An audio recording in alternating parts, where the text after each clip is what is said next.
A new dawn for hostages and families. Hope amidst controversy. In a dramatic turn of events, 20 Israeli hostages held in Gaza are expected to be released within hours, marking a pivotal moment in the U.S.-brokered ceasefire deal. But here's where it gets controversial. This agreement also involves the release of nearly 2,000 Palestinian prisoners and detainees from Israeli custody. As the world watches, U.S. President Donald Trump boldly declares, "The war is over," while heading to Israel to meet Prime Minister Benjamin Netanyahu and address the Knesset. Trump's visit will also include emotional encounters with the families of the hostages, whose lives have been shattered by this conflict. The human cost of conflict. Among the hostages is Omri Miran, abducted from his home in Kibbutz Nahal Oz in front of his wife, Lishay, and their 2 young daughters, Roni and Alma. CNN's Caitlin Collins spoke with Miran's brother-in-law, Moshe Lavi, who shared the heart-wrenching daily ritual of the girls awaiting their father's return. This story is just one of many that highlight the profound human cost of this conflict. A long road to recovery. As crowds gather in Tel Aviv's Hostages Square, anticipation and hope fill the air. Yet, the Hostages and Missing Families Forum's health team warns of the long road ahead for the hostages and their families.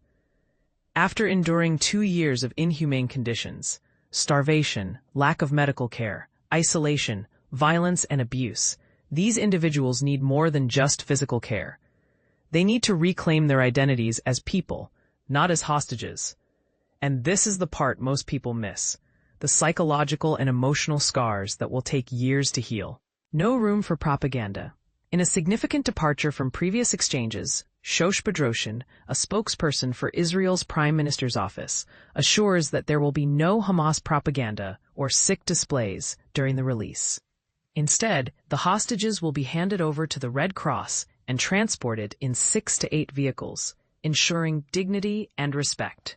This shift raises a thought-provoking question. Is this a sign of progress or merely a tactical change by Hamas? Global leaders unite for Gaza's future. Meanwhile, leaders from over 20 countries, including France's Emmanuel Macron and the UK's Keir Starmer, are converging in Egypt's Sharm el-Sheikh for a summit on Gaza's future.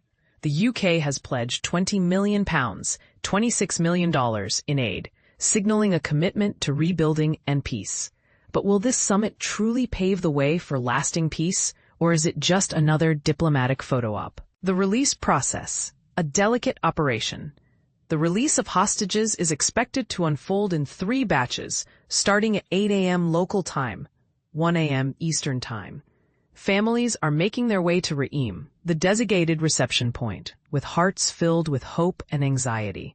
Brett McGurk, a former presidential advisor, cautions that the hostages may still be unaware of their impending release, adding another layer of complexity to this delicate operation. A new era for Israel. Prime Minister Netanyahu hails this moment as the beginning of a new era for Israel, a path of healing and rebuilding. However, with the death toll in Gaza surpassing 300 since the ceasefire began, and aid trucks lined up at the Rafah border crossing, the road to recovery is fraught with challenges.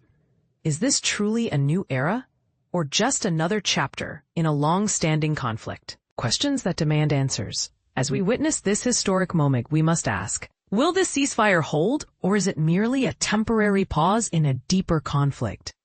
Can the international community truly unite to rebuild Gaza, or will geopolitical interests take precedence? And most importantly, what does this mean for the countless families on both sides who have lost loved ones? This is not just a story of hostages and prisoners. It's a story of humanity, resilience, and the enduring quest for peace. What's your take? Do you believe this marks the beginning of a new era, or is it just another fleeting moment in a cycle of conflict? Share your thoughts in the comments below.